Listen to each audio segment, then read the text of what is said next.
হরে কৃষ্ণ। জয় নিতাই, জয় গৌর। সকলে ভালো আছেন? অবশ্যই ভালো থাকবেন, সুস্থ থাকবেন, প্রত্যেকটা ভিডিও এইভাবে দেখতে থাকবেন। আর যারা দীক্ষা নিতে ইচ্ছুক তারা আমাকে ফোনে কথা বলবেন, আমি বলে দেব। সন্ধ্যে 6:30 থেকে রাত্রি 8:30 পর্যন্ত আমার ফোন খোলা থাকে।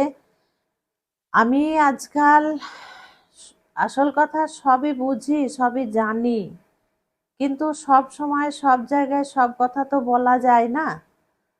আর আমাদের এখন অবস্থা যা হয়ে গেছে, হিন্দুদের, সনাতনীদের ঠেকতে ঠেকতে আমাদের দেওয়ালে পিঠটা পুরো ঠেকে গেছে। আর কিছু করার নেই, এইভাবেই পুড়ে মরতে হবে, এইভাবেই পিটিয়ে মেরে দেবে, মরতে হবে। এইভাবেই মা বোনেদের ইজ্জত লুটবে, লুটে তাকেও শেষ করে দেবে। কিছু করার নেই, এগুলোতে কিচ্ছু করার নেই। কারণ যদি আমরা ঠিকভাবে দেখি, আজ আমাদের সনাতনী ধর্ম, সনাতন হচ্ছে চিরন্তন। সনাতন আজ আমাদের সনাতনীর থেকেই পৃথিবী সৃষ্টি হয়েছে। আমাদের সনাতনী ধর্ম থেকেই পৃথিবী সৃষ্টি হয়েছে। সবার আগে আমাদের সনাতনী ধর্ম, তারপরে সবাই। কিন্তু এখন আমাদের সনাতনী ধর্ম সবার পিছনে চলে যাচ্ছে, সবার পিছনে চলে যাচ্ছে। তার জন্য দায়ী কে? তার জন্য দায়ী কারা? তার জন্য দায়ী আমরা নিজেরা দায়ী তার জন্য।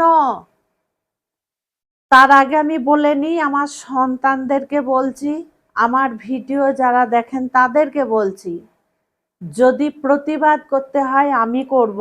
আমি জানি এই ভিডিও পাওয়ার পরে আমার কাছে অনেক ব্যক্তি ফোন করবে। দেখুন, একটা কথা বলি, আজকে আমি কৃষ্ণ সাধন ভজন করছি, ভালো করে মন দিয়ে কৃষ্ণ সাধন ভজন করছি আমি বা আমরা। তো আমরা কৃষ্ণকে নিয়ে আছি, কালী মন্দিরে যাব না, মা কালীকে প্রণাম করব না, মা কালীর মুখ দেখব না, মা কালীর কাছে গিয়ে দাঁড়াবো না। এবং যারা মা কালী ভক্ত, যারা মা কালী পুজো করে, তাদেরকেও আমরা পছন্দ করব না। এ যে কি মানে ক্যান্সারের মতো রোগ আমাদের মধ্যে ছড়িয়েছে, এই জন্যই আজকে আমাদের সর্বনাশ হচ্ছে। আরো সর্বনাশ হবে, আরো সর্বনাশ হবে, হিন্দুদের বিনাশ হয়ে যাবে। তার জন্য আমরাই দায়ী, বিনাশের রাস্তাটা আমরাই করছি। গেল। তারপরে দুর্গা ভক্ত, দুর্গার পুজো করে ওরা, আমরা শিব পুজো করি, আমরা যাব না ওখানে। বা আমরা কৃষ্ণ ভজনা করি, আমরা যাব না ওখানে, ওখানে যাবার আমাদের দরকার নেই। এই যে ভেদাভেদগুলো আমরা কি সুন্দর সৃষ্টি করছি, দেখুন, ভেদাভেদগুলো খুব সুন্দর সৃষ্টি করছে। আমি বলছি, আমাদের গ্রন্থ হচ্ছে শ্রীমদ্ ভাগবত, গীতা, গরুড় পুরাণ, পদ্ম পুরাণ, ব্রহ্মবৈত পুরাণ। আমরা বলছি এইগুলো আমাদের গ্রন্থ সনাতনীতে। আবার যারা কালী সাধক তারা বলছে কালী পুরাণ হচ্ছে সবচেয়ে শ্রেষ্ঠ। চণ্ডীপাঠ, দুর্গা দেবীর চণ্ডীপাঠ হচ্ছে সব থেকে শ্রেষ্ঠ। এবং শিব পুরাণ হচ্ছে সবার থেকে শ্রেষ্ঠ। এবার বুঝুন, যাবেন তো আপনারা কোথায় যাবেন? আমাদের জন্য আপনারা কোথায় যাবেন বুঝুন এবার। গেল। আচ্ছা, এবার বলি, ভগবান কৃষ্ণর প্রসাদ খাওয়া যাবে, এটা আমরা বলছি, কিন্তু শিবের প্রসাদ খাওয়া যাবে না, এটা আমরা বলছি। আবার যারা শিব ভক্ত, বিরাট পণ্ডিত যারা পুজো করেন শিবকে, শিব ভক্ত, কাশী বিশ্বনাথের মতো জায়গায় যে পণ্ডিত পুজো করেন, তিনি বলছেন যে শিবের প্রসাদ খেয়ে যদি কেউ হাত না ধুয়ে কাউকে টাচ করে বা তার হাতে হাতটা দেয়, সে পুরো শিবলোক পৌঁছে যাবে। মানে এঁটো হাত প্রসাদ, শিবের প্রসাদ খেয়ে সেই এঁটো হাত যদি কেউ স্পর্শ করে, তাহলে তার সর্বপাপ বিনাশ হবে। এটা শিব ভক্তরা বলছেন। শিব ভক্তরা বলছেন যে প্রসাদ যদি নাও পাওয়া যায়, এটো হাতটা যদি পাওয়া যায়, সে কিন্তু শিবলোকে পৌঁছে যাবে। আর কৃষ্ণ ভক্তরা বলছে শিবের প্রসাদ খেতে নেই। এইগুলো আমরা ভেদাভেদ কিভাবে করছে একবার দেখুন না। আরো কথা আছে, কৃষ্ণ ভক্তরা বাড়ি বাড়ি ভিক্ষা করতে যাচ্ছে বা টাকা তুলতে যাচ্ছে। তারা তো চাল নেয় না, তারা টাকা তুলতে যায়, টাকা নেয় তারা। তো গ্রামগঞ্জে যাচ্ছে হরে কৃষ্ণ বলে, বাড়িতে ঢোকার মুখে দেখছে ছাগল বাঁধা আছে। সেই গ্রামের গরিব মায়েরা বাবারা কৃষি কাজ করে, গোপালন করে, ছাগল পোষে, ছাগল পালন করে দুটো পয়সার জন্য। তো সেখানে তারা গিয়ে দাঁড়িয়ে গিয়ে বলছে, মা তোমরা আমাদেরকে যা টাকা পারবে বাড়ির বাইরে এসে দাও, তোমাদের বাড়ি আমরা ঢুকবো না, তোমরা ছাগল পোষো। কৃষ্ণ ভক্তরা বলছে সেখানে গিয়ে, তাহলে তাদের সংসারে ছাগল বিক্রি করে দুটো পয়সা হচ্ছে, সেই পয়সাটা কে দেবে? আমি দেব? গোপালন করে তাদের জীবিকা নির্ভর হচ্ছে, তাহলে কে দেবে? আমি দেব? এই যে ভেদাভেদগুলো তৈরি হচ্ছে, ভেদাভেদগুলো করছি আমরা, শুনুন ভালো করে। তারপরে কি হচ্ছে, আমি এক হাত আগিয়ে যাচ্ছি, কেন? যে আমি দীক্ষা নেব, কৃষ্ণ মন্ত্রে দীক্ষা নেব, আমি মালা জপ শুরু করব। কিছুই হয়নি, সবে আমি উচ্চারণ করেছি মুখ দিয়ে যে আমি কৃষ্ণ হরিনাম মালা নেব। তখন আমাকে কি করা হচ্ছে, তুমি নিরামিষ খাও না আমিষ খাও, তুমি ব্যবসা করো না চাকরি করো, তুমি লেখাপড়া কতটা জানো, তোমার ইনকাম কতটা, তোমাকে নিরামিষভোজী হতে হবে, তোমাকে ভোরবেলা উঠতে হবে, তোমাকে এই এই এই এই এই এই এই এইগুলো করতে হবে। তারপর আমরা পরীক্ষা করব, আমরা পরীক্ষা নেব, তোমার উপরে নজর থাকবে, তারপরে তোমাকে আমরা হরিনাম দীক্ষা দেব। সেই ব্যক্তি কি করছে জানেন, এক হাত আগিয়ে গিয়ে 20 হাত পিছিয়ে পালিয়ে আসছে। দরকার নেই আমার, এত নিয়মের মধ্যে যেতে পারবো না, দরকার নেই আমার, কারণ এটা কলির প্রাণী। ভগবান চৈতন্য মহাপ্রভু সব ছেড়ে দিয়ে বলেছেন শুধু হরি বল। হলো, এগুলো তাদের উপরে খাটানো যাবে না। আজকাল ভালো ভালো জায়গায় কিন্তু দীক্ষা নিচ্ছে, সবাই গিয়ে মালা ঝুলি নিচ্ছে আবেগের বশে পড়ে। দেখা গেল 500 জন মালা ঝুলি নিয়ে জব শুরু করে দিল, নিরামিষ আহার করা শুরু করে দিল, ব্যাস লাস্টে 50 জন টিকলো। 500 জনের মধ্যে 50 জন টিকে থাকলো, 450 জন বাদ যাবে, কিছু করার নেই। তাদেরকে সংসার চালাতে হবে, তাদেরকে সন্তানাদি দেখতে হবে, তাদেরকে এই এই পশ্চিমবঙ্গে তাদেরকে করে খেতে হবে। সে গেল। বৃন্দাবনের মহারাজরা দেখবেন কলকাতায় যারা ভাগবত পাঠ করতে আসে, তারা মানে এসি গাড়ি ছাড়া থাকে না, এসি ঘর, তারা সবচেয়ে টপ লেভেলের যে মারোয়ারিরা আছে সেইখানে গিয়ে ওঠে। সেই মারোয়ারি কাউরির সঙ্গে কোনো স্পর্শ থাকে না তাদের, কথা পান্ডালে কথাবাচক কথা করবে, তারপরে সোজা এসি গাড়ি করে চলে আসবে মারোয়ারি বাড়িতে, এসি গাড়িতে এসে এসি ঘরে উঠবে। আবার তারাই বলছে ভোগ বিলাসিতা ত্যাগ করতে হবে, তারাই বলছে সাধুর মতো জীবন যাপন করতে হবে, তারাই বলছে লোভ বর্জন করতে হবে, তারাই বলছে একবার আহার করে থাকতে হবে, 300 টাকা দামের ছাড়া 150 টাকা দামের ছাড়া 300 টাকার শাড়ি কাপড় ব্যবহার করবে না। অথচ তারাই আবার সবচেয়ে টপ লেভেলে থাকছে, তারা কিন্তু বসে বসে জ্ঞান দিচ্ছে। বোঝা গেল? আচ্ছা, এবার বলি, আমরা সব সময় নিজেদের ধান্দাটা দেখি।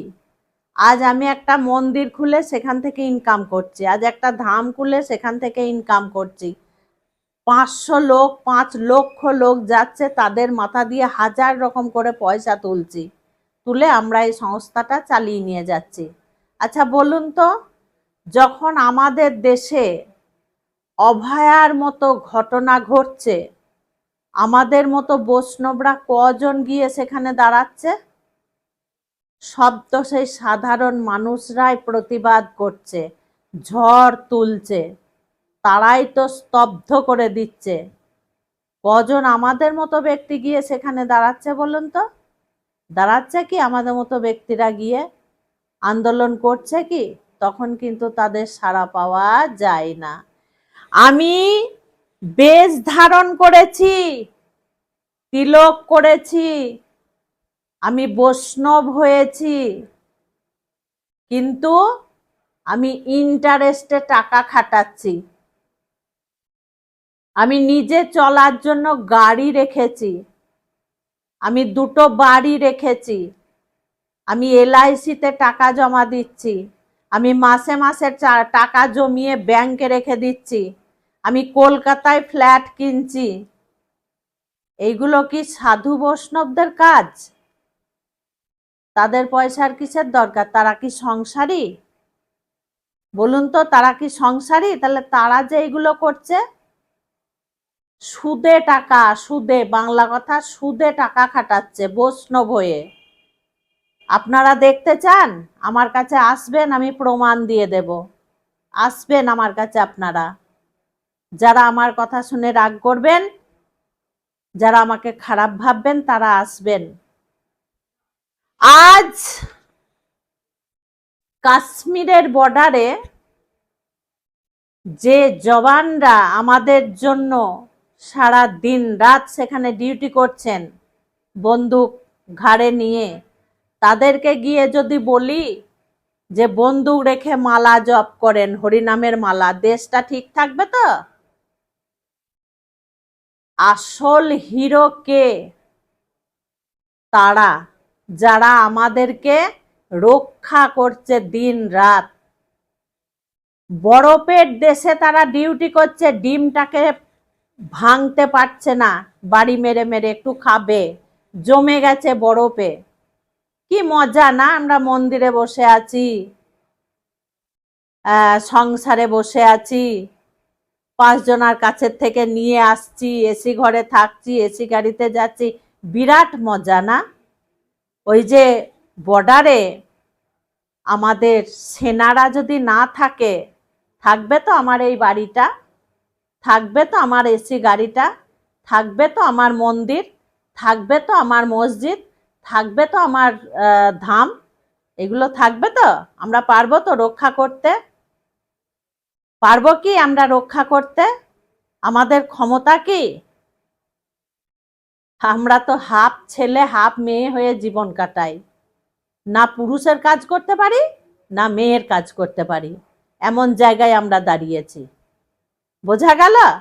আচ্ছা, তারপরে কি হয়? যখন যখন আমাদেরকে ওপেন গাল দেয়া হচ্ছে, কিছু কীর্তনিয়ারা যখন এইভাবে বলছে ধর্মকে নিয়ে, তখন কিন্তু কেউ মুখোমুখি বসছে না। সে বলছে, আমি বলছি, আমি বলছি, সে বলছে, মুখোমুখি আসার কাউরির ক্ষমতা নেই। এটাই হচ্ছে। আজকে আমি ঠাকুর দেবতাকে মানে ভক্তি শ্রদ্ধা করতে যাচ্ছি, আমার কাঁধে বোঝা চাপিয়ে দেয়া হচ্ছে। আমার তো সেই বোঝা নেওয়ার ক্ষমতা নেই। আমি তখন ভয়ে পিছিয়ে আসছি, ভয়ে আমি পিছিয়ে চলে আসছি। আগে সে আসুক রাস্তায়, তাকে আনা হোক, তারপরে ভক্তির শ্রদ্ধা তাকে বোঝানো হোক, ভগবান কি জিনিস তাকে বোঝানো হোক। তারপরে সে আস্তে আস্তে ধুয়ে মেজে যখন পরিষ্কার হবে, সে নিজেই তখন এই রাস্তায় চলে আসবে। খাওয়া দাওয়া মান বিচার সে নিজেই তখন করতে লাগবে। তা হবে না, আগেই তাকে দেব, ব্যাস পালিয়ে আসছে ভয়ে। এর জন্য দায়ী কিন্তু আমরা, এর জন্য দায়ী কিন্তু আমরা। আর আমরা আমাদের সর্বনাশ নিজে করছি। আমাদের মধ্যেই তো একতা নেই। আমি কালী ভক্ত, আমি তারাপীঠে থাকবো, আমি নবদ্বীপে আসবো না, মায়াপুরেও আসবো না, বৃন্দাবনও যাব না। আমরা মায়াপুরে থাকবো, নবদ্বীপে থাকবো, বৃন্দাবনে থাকবো, তারাপীঠ যাব না। ঠিক কিনা? এগুলো হচ্ছে কিনা? শিব ভক্ত কৃষ্ণকে মানে না, কৃষ্ণ ভক্ত শিবকে মানে না, কালী ভক্ত দুর্গাকে মানে না, দুর্গা ভক্ত কৃষ্ণকে মানে না। ভগবান যখন পৃথিবীতে লীলা করেছেন, আমার গোবিন্দ এসে, ভগবান তো সবকে নিয়ে এসছেন, সবার সঙ্গে লীলা করেছেন। যোগমায়া দেবী কে? সেই দুর্গা দেবী তো। সবার কিন্তু আলাদা আলাদা কাজ আছে, আর আমরা ভেদাভেদ করি। অন্য ধর্ম ওই জন্যই এগিয়ে যাচ্ছে, তাদের একতা আছে, আর আমাদের কোনো একতা নেই। আমাদের নিজেদের কোনো একতা নেই। তাহলে কি করে আমরা টিকে থাকবো? আসুন না আমরা সকলে মিলে আগে সনাতনীকে রক্ষা করি, আমরা হিন্দুকে রক্ষা করি, আমরা নিজে আগে রক্ষা পাই, পরে আমরা ভেদাভেদ করব। আর ভেদাভেদ কেনই বা করব? কিসের জন্য ভেদাভেদ করব? এই হচ্ছে আমাদের ঘটনা, এই হচ্ছে আমাদের সিস্টেম। দেশটার কথা আমরা কিন্তু ভাবছি না, একতা হবার কথা কিন্তু আমরা ভাবছি না। আপনারা জানেন, বড় বড় কালী মন্দির আমাদের এখানেও আছে, বৈষ্ণবরা সেই কালী মন্দিরে এসে মা কালীকে প্রণাম করে না, মা কালীকে প্রণাম করে না। 4 দিন মা দুর্গা দেবীর আশ্বিন মাসে পুজো হয় মন্দিরে। আমাদের এখানেও অনেক বৈষ্ণব আছে, তারা কিন্তু দুর্গা দেবীর মন্দিরে আসে না, তাদেরকে দেখা যায় না। এগুলো খারাপ না ভালো? আপনারাই জবাবটা দেবেন। কাজেই আমি বলছি, আপনারা সব খান, নাম জপ করুন, আর হিন্দুত্বটা রক্ষা করার চেষ্টা করুন। বাদ বিচার পরে। হরি ভজতে গেলে কড়ির দরকার হয় কিন্তু এই সংসারে। কাজেই আমাকে কড়িটা কিন্তু কেউ দেবে না, আমাকে নিজেকেই সৎ পথে কড়িটাকে আনতে হবে। তাহলে আমার সংসার চালাতে গেলে আমাকে নিজেকেই কাজকর্ম করতে হবে। আজকে এত সুন্দরভাবে আমরা প্রসাদ, ভগবানকে ভোগ নিবেদন করে প্রসাদ পাচ্ছি, সেগুলো তৈরি কে করছে? আমরা তৈরি করছি? তৈরি তো করছে চাষিরা।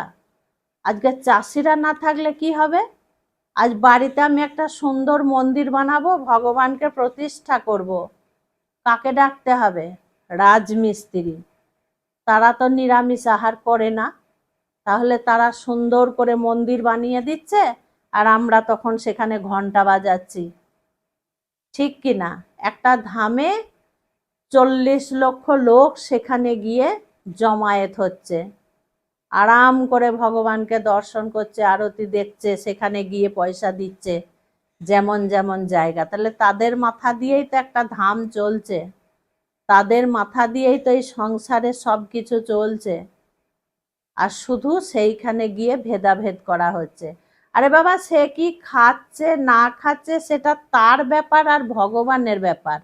অনেক কথাই তো শুনছি, অনেক কথাই তো অনেক জায়গায় পড়ছি আমরা, কিন্তু সেগুলো মেনেও মানছি না, আমরা দেখেও দেখছি না। মায়েদের উদ্দেশ্যে বলছি, আমার বাবা ভাইদের উদ্দেশ্যে বলছি, তোমরা ভয় পেও না। এই কলিতে নামেই মুক্তি, নাম ছাড়া কোনো গতি নেই। তোমরা যত যাই করো, নাম কিন্তু করতেই হবে। অবিরাম নাম করে যাও, যখন সময় পাবে নাম করে যাও, যখন সময় পাবে তোমরা নাম করে যাও। নামেই তোমাদেরকে নিয়ে যাবে সেখানে, আর কিচ্ছুতে নিয়ে যাবে না, কেউ নিয়ে যাবে না। যা ইচ্ছে তোমরা খাও, জপ করে যাও।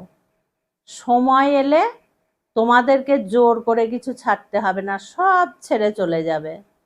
যখন এই অন্ধকার জায়গায় আলো জ্বলে উঠবে, যেই আলোটা জ্বলে উঠবে, তখন অন্ধকার সব দূর হয়ে যাবে।